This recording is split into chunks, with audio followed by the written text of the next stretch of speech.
Hello guys, again welcome back to my channel Kana Commerce Classes and today's topic is materiality convention. ठीक है, मैं हमारे जो remaining conventions रह गए थे, consistency conventions, materiality convention and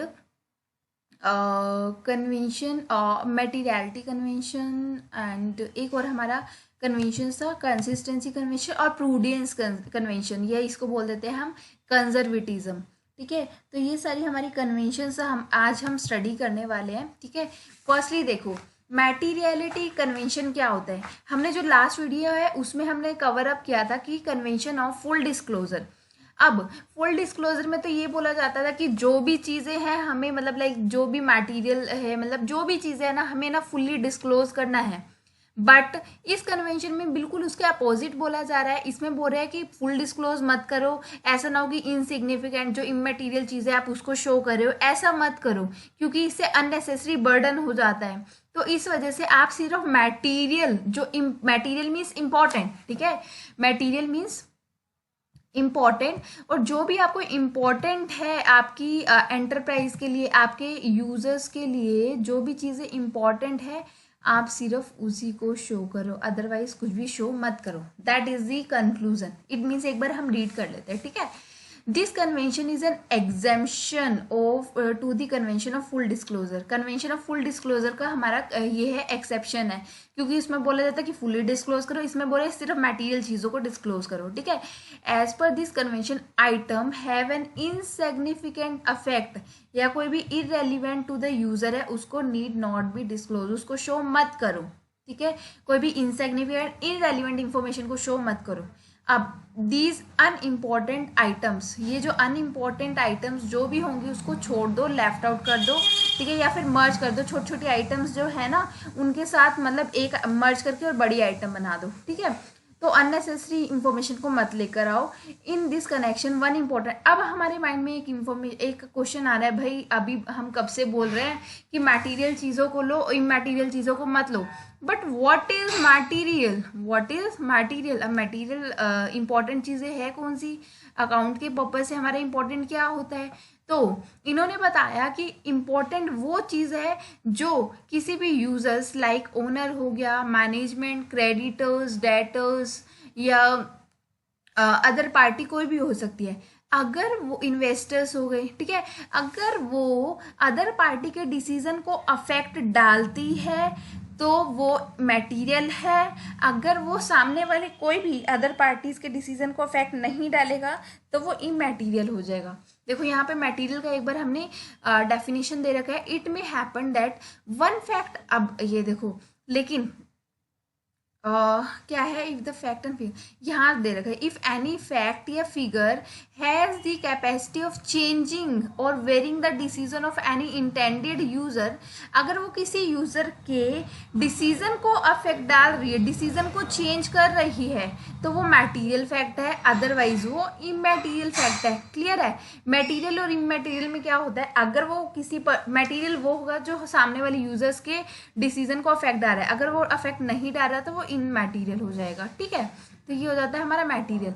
but क्या हो जाता है, वेरिएशन इन द, एग्जाम्पल दे रखा है जैसे variation in the amount of profit, profit के अमाउंट्स में वेरिएशन आ रहा है 2 कंसेक्यूटिव ईयर्स में, due to the change in, हमने क्योंकि हमने डेप्रिसिएशन की पॉलिसी चेंज किया, इन्वेंट्री वैल्यूएशन का मेथड चेंज किया, इस वजह से आ रहा है, तो ये मटेरियल है। ठीक है, लेकिन अगर डिक्रीज इन सेल, हमारी सेल इन डिक्रीज हो रही है due to the less demand, demand के मतलब कम होने से हमारी सेल्स कम हो रही है, तो वो इरेलीवेंट है, वो रेलिवेंट नहीं है।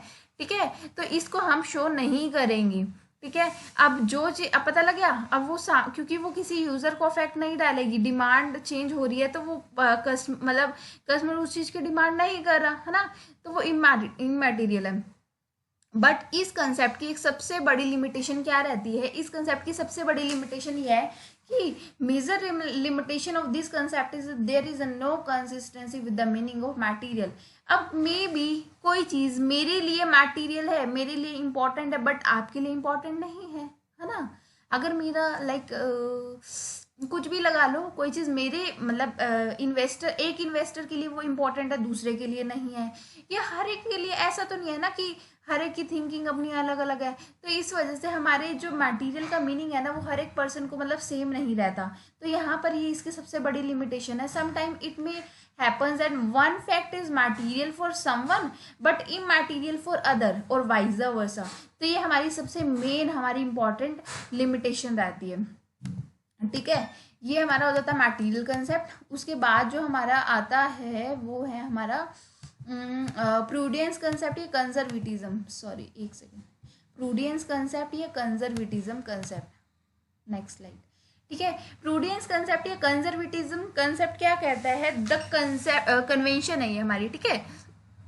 The convention of conservatism, firstly पहले कंजर्वेटिज्म कन्वेंशन को हम प्रूडियंस भी बोलते हैं, ठीक है, ऑल्सो नोन एज प्रूडियंस। प्रूडियंस कन्वेंशन भी बोला जाता है। देखो इसका ना बिल्कुल सीधा सा फंडा क्या है, ये कहते हैं कंजर्वेटिज्म मतलब बच के चलना, ठीक है, बच के चलना। अगर कोई प्रॉफिट आ रहा है ना, अगर आपकी ऑर्गेनाइजेशन में कोई प्रॉफिट आ रहा है उसको सीरियस मत लो, उसको इग्नोर कर दो, कोई प्रॉब्लम नहीं है। लेकिन अगर कोई लॉस आ गया भाई उसको रिकॉर्ड करना ही करना है, चाहे वो डाउट में है, वो लॉस हमारे डाउट में है बट फिर भी आप रिकॉर्ड कर दो, हम रिस्क नहीं लेना चाहते, ठीक है, दैट्स इट।